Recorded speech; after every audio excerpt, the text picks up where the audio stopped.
It's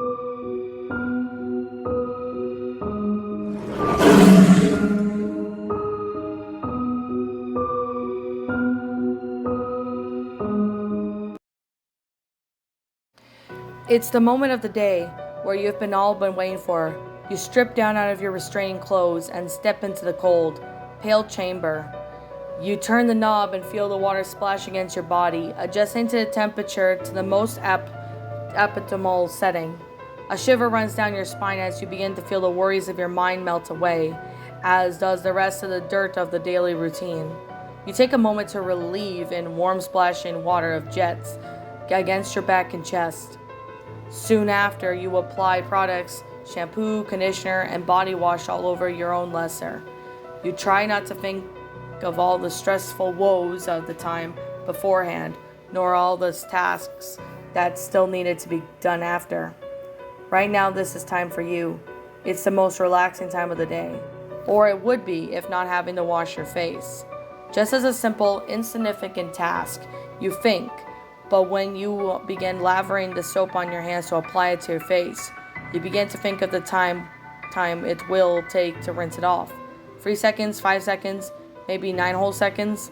In that time in which you'll become fully aware of your unremarkable invulnerability. You are surrounded by walls of free size. You cannot see beyond the shower curtain, only for your side freedom. You have no means of defense or anywhere to hide. When you begin rinsing off the soap from your face, you cannot see anything at all.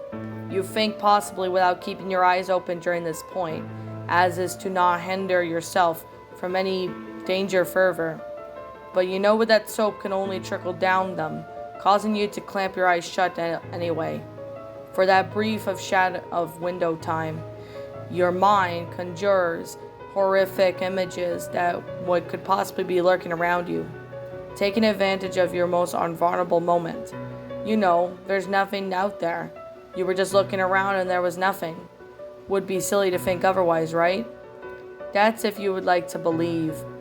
But when sure, whenever one of those days you are going to wipe your eyes clear of soap and water, you reach from behind the curtain to grab your towel. You find something that was not there before. My shrunken smiley face staring back at you in a bleached box. My shivered and waiting patiently for yours atop towel. I have numerous ways to still your terror and pain from where you are most invulnerable. But trust me, you have nothing to fear. Just keep on doing what you're doing, relaxed and sedated. There's nothing on the other side of the curtain. Well, my pretties, that was The Other Side of the Curtain, a creepypasta. My final thoughts on this story? Well, I actually did see a couple narrators narrated like Paradox Noxious, Cryobotomia Productions, and etc. You know, seeing that this person's usually getting ready for his normal day, but then he realized that there was something freaky going on in the shower or something. And I mean, I'm not gonna lie, the concept of it seems pretty cool and it seems to be really interesting. I'm not denying that one bit. I thought it was, pretty cool, to be honest. I really do like how this story went out as well as the good grammar in that. I actually do find it to be, amazing, well done. It's definitely got a pretty good concept and good thing going for it. So I really do have to say it's a pretty good story. So, with that being said, I do find the grammar to be pretty good. The sentence structuring, storyline, basically everything about it just went out pretty well, to be honest. I like the fact that, it does have a really good, interesting concept. I don't know if there was anything paranormal going on in this story, or maybe it was just some monster looking or something. I don't really know, to be honest. That's actually a question that, has been boggling my mind when I read this. And I'm pretty sure it's doing the same to you guys. So, anyways, with that being the case and with that being said, I actually thought this was a pretty good concept. Pretty good story and stuff. I really do enjoy it, and I honestly really think that it's pretty good. So with the story of its own self, and like I'm going to say, yeah, it does look pretty interesting, but I wish it could have had maybe a little go into more depth of, what's actually behind the curtain, or even if there was nothing in the curtain, would it be paranormal stuff going on, or maybe the protagonist was hallucinating stuff? I mean, it honestly would be, a lot more helpful in a sense.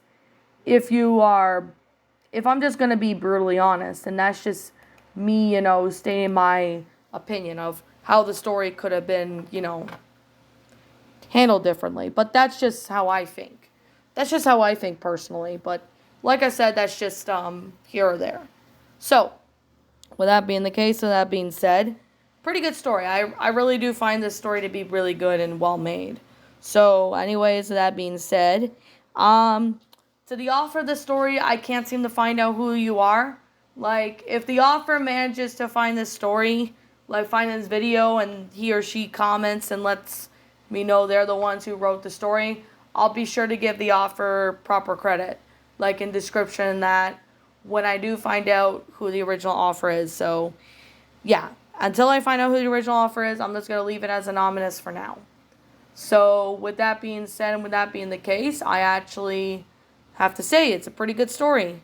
I really enjoy it.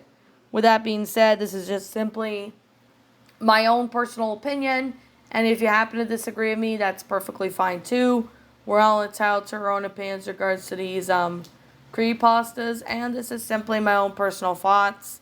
My final rating of this story would have to be I'm going to give this one a 10 out of 10. While I could say it's a pretty good creepypasta, it does have a really good concept in that, but I wish it would have gone more into depth of what actually went on in that. At least maybe that would be helpful in that, and that would actually bring out more of the story. But like I said, that's just me on my end, and that's just what I think personally. It's just my opinion. But anyways, what did you guys personally think of this creepypasta? Did you enjoy it? Did you not? Also, what you have done personally to help make this story a lot better? Feel free to leave me know what your thoughts are down in the comments below. I'm the Queen of Lions. Thank you so much for watching today's episode. If you're brand new here to this channel, be sure to like, comment, and subscribe, because I make brand new videos every single day. Don't forget to ring the notification bell to when I upload, so that way you guys will not miss an upload. And as always, please roll the outro, because I'm out of here, and I'll catch you all guys next time.